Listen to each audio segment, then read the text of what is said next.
The storm desk. Read the storm, book the roofs. The supplement bounced. Again, you documented real damage, the homeowner is owed real work, and the file is stuck in a reviewer's queue 2 weeks later over a porch roof and a waste number nobody can explain. That stall is rarely a coverage fight.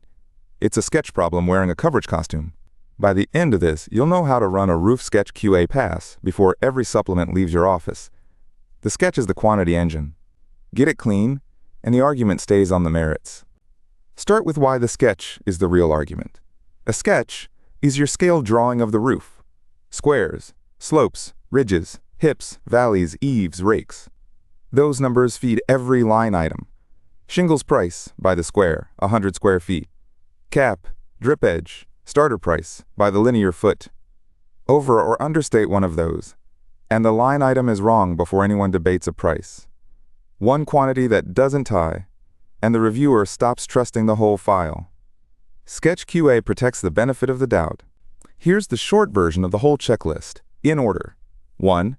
Which sketch version is current and where it came from. 2. The roof type and main dimensions match the source and the photos. 3. Every slope has a documented source. 4.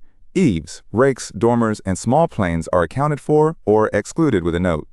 5. The waste settings explainable for this roof. Run them, and most of the avoidable pushback disappears. A clean sketch never guarantees a payable supplement. It just removes the reasons a reviewer would stall one. Check 1 is version control, the single most common cause of a confused review. 2 versions of the roof travel in the same email thread.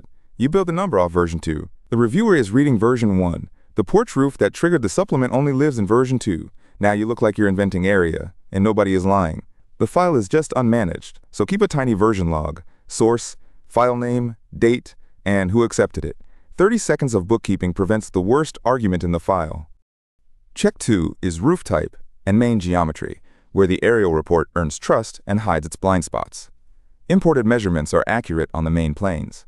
EagleView has published third-party verification against independent LiDAR benchmarks, but the report only measured what the camera could see the day it flew. A rear porch added last summer, a low slope section under tree cover. A dormer, the imagery flattened, so compare the roof type to the photos. A gable modeled as a hip throws off ridge, hip, and rake at once. Fix the form first. Check 3 is slope by face, because slope changes both quantity and price. Steeper faces carry steep charge, the extra labor for working a steep pitch. Slope also sets the underlayment under code. Under the International Residential Code, asphalt shingles need a 2 in 12 slope or greater, and from 2 up to 4 in 12, a double layer of underlayment, the water barrier under the shingles, is required. So a face labeled 412 versus 312 can be one underlayment line, or 2. Tie every pitch to a named source and a face label, not a memory. Check 4 is edges, and edges hide a fast tell. Eave and rake length drive starter course, drip edge, and gutter apron. Eave is the bottom edge where gutters hang. Rake is the slanted edge up the gable end. Here's the trap worth memorizing. A true full hip roof has no rake. So a rake overhang value on a roof modeled as a full hip means something was copied, or the roof type is wrong. That inconsistency tells a reviewer the sketch wasn't built cleanly. Check 5 is dormers and small planes, the richest source of misses. A dormer is a small roofed projection with its own window.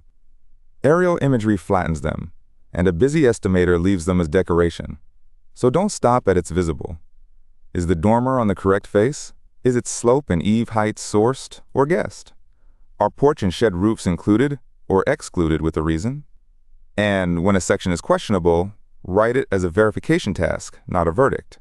Estimator to confirm before it becomes a line item. Now the waste setting, where it's easiest to sound more certain than the evidence allows. Waste is the extra material you lose to cuts and offcuts. Xactimate either auto-calculates it from the sketch or takes a percentage you set by hand. Auto-calculation is only as good as the sketch it reads. Miss a dormer, and the figure is quietly wrong. The right question is not what percentage do we always use. It's can the reviewer see why this setting fits this roof? A simple cut-up gable runs lean.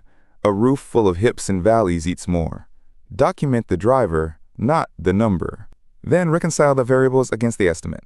Xactimate exposes the sketch as numbers you can compare to the line quantities: squares, ridge, hip, valley, eave, and rake.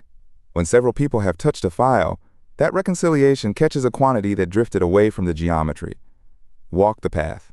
Sketch source, to sketch variable, to estimate quantity, to a photo.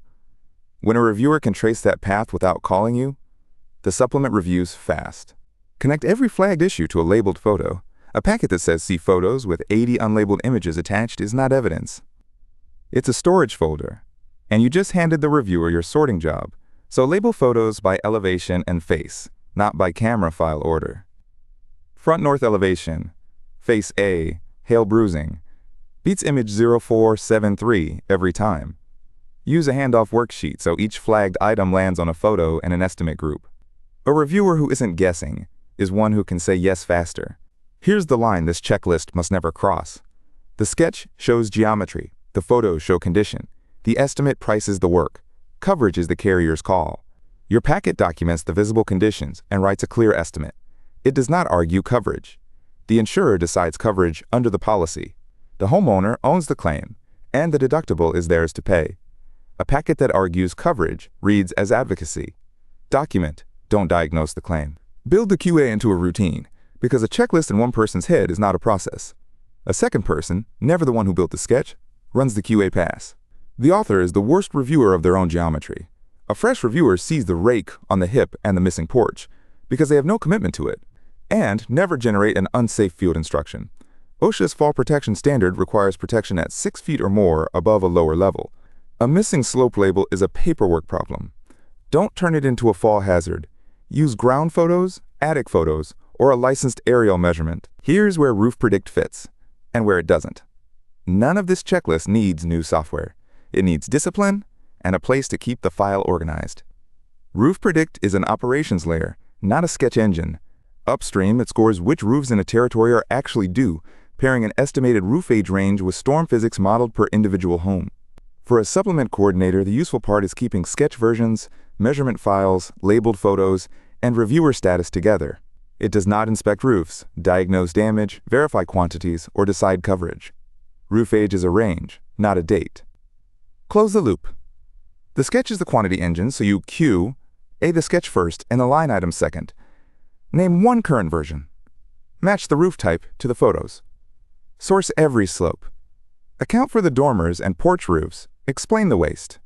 Reconcile the 6 numbers and label the photos. Then run the pre-send sign-off with a second set of eyes and never ask anyone to climb for a missing photo. Document the conditions and write the estimate. The insurer decides coverage. The homeowner owns the claim. A clean sketch can't promise an approval. It removes every reason to stall one.